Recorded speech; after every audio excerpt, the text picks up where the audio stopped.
సరే ఇది గుంటూరులో జరిగింది, విశాఖపట్నంలో జరిగింది, అనేక చోట్ల జరుగుతూ ఉంది.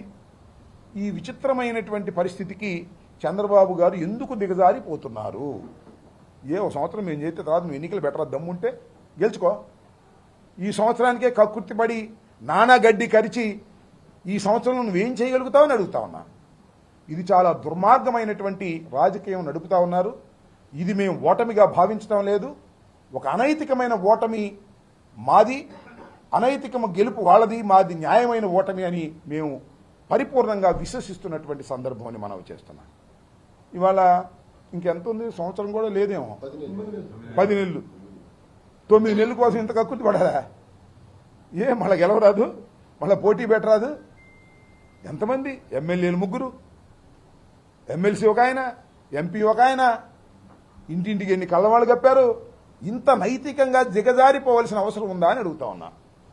నేను మనవి చేస్తున్నా, మేము కూడా 5 సంవత్సరాల పాటు అధికారంలో ఉన్నాం కదా, మేము ఎక్కడ కకృతి పడ్డామా? వాళ్ళు పోటీ చేసిన చోట మేము లాక్కోవడానికి ఏమైనా కకృతి పడ్డామా? స్థానిక సంస్థలు జరుగుతూ ఉంటాయి. అధికారంలో ఉన్న వాళ్ళే చలాయిస్తారు.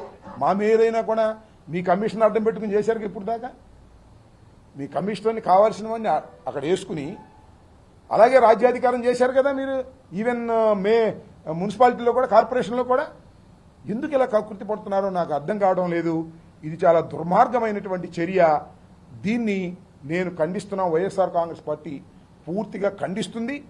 ఈ అనైతికమైన విజయం కాదనే విషయాన్ని మీరు తెలుసుకోవాలని, ముఖ్యంగా గుంటూరు నగర ప్రజలు ఇంత అనైతిక, ఎందుకంటే ఇక్కడ గుంటూరు నగరంలో మోస్ట్ ఎడ్యుకేటెడ్ పీపుల్ ఉన్నారు, విద్యా సంస్థలు ఉన్నాయి, డాక్టర్స్ ఉన్నారు, మేధావులు ఉన్నారు.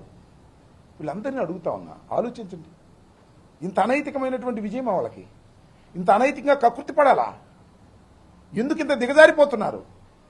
ఈ విషయాన్ని విఘ్నులైన ప్రజలు ఆలోచించాలి. మనం చేస్తున్నా మేము ఓటమి పాలైనందుకు బాధపడటం లేదు, లేదా అచ్చాల వెంకటరెడ్డి గారు ఓటమి పాలైనందుకు మేము బాధపడటం లేదు.